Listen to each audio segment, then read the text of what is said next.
Yurtimiz hayotiga oid xabarlarga qaytamiz. Butun dunyoga keng quloch yoygan o'zbek madaniyatining boy merosi yillar o'tsa-da dunyo hamjamiyati e'tiborida. Yurtimizga tashrif buyuradigan aksariyat sayyohlar bu buyuk merosga shaxsan guvoh bo'lish, boy tariximiz aks etgan san'at namunalarini xarid qilish ilinjida qadimiy shaharlarimizni mehmon bo'lishadi. So'nggi yillarda muntazam ravishda o'tkazib kelinayotgan turizm yarmarkalari nafaqat xorijliklar, balki mahalliy sayyohlarning ham alohida qiziqishiga sabab bo'lmoqda. Muxbirimiz Malika Saidova qadimiy Registon maydonida tashkil etilgan ana shunday yarmarka haqida ma'lumot beradi. 28 yoshli Murod Qo'shayev 12 yildan buyon rassomchilik bilan shug'ullanib kelmoqda. Bugun u Samarqandda bo'lib o'tayotgan ichki turizm yarmarkasida ishtirok etib, o'z imkoniyatlarini namoyon etmoqda. Samarqandda miniatyura rassomiman. Miniatyura hozir O'zbekistonda eng noyob san'at asarlari. Hozirgi kunda men ishlarim, faoliyatimni mana Samarqand qog'oz sexida topshiraman.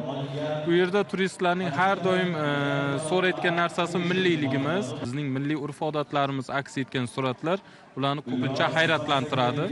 Yurtimizda ichki turizmni rivojlantirish, turizm yo'nalishlarida faoliyat yuritayotgan tadbirkorlik subyektlari o'rtasida hamkorlik aloqalarini rivojlantirish maqsadida ichki turizm yarmarkasi tashkil etildi. Hozir barcha shu turizm sohasidagi tashkilotlardan iborat viloyat hokimi boshchiligida kengash tuzildi. 55 nafar bu tadbirkorlarni kengashning rahbari viloyat hokimi hisoblanadi va biz har oyda ushbu kengash bir marotaba yig'ilishadi va o'zini oldiga qo'yilgan maqsadlarni birma-bir amalga oshirib borishadi. Oldimizga ayrim masalalar, muammolar ham bor, lekin ular o'zini vaqti bilan ushbu kengash doirasida hal etib borilyapti.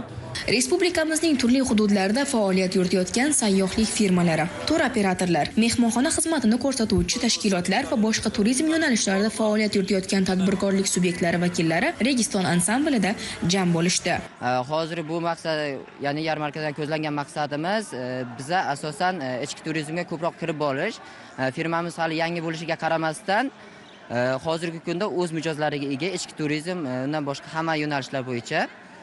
Yana hozirgi bu yarmarkadan ko'zlangan maqsadimiz o'zimizni faoliyatimizni kengaytirish, yangi yo'nalishlarni ochish. Bunda O'zbekistonning ekstremal turizmlariga ko'proq e'tibor qaratyapmiz. Shu tog'li turizmlarni rivojlantirib, bu yerlarda sayyohlarni ko'proq jalb etish bo'yicha. Registon maydonining Mirzo Ulug'bek madrasasida bo'lib o'tgan yarmarkada yurtimizning turli nuqtalarida faoliyat olib borayotgan tadbirkorlar o'zlarining ichki turizm imkoniyatlarini namoyish etib, hamkorlar bilan o'zaro aloqalarni o'rnatish hamda turizm sohasini rivojlantirish borasidagi takliflarni muhokama qilish imkoniyatiga ega bo'lishdi.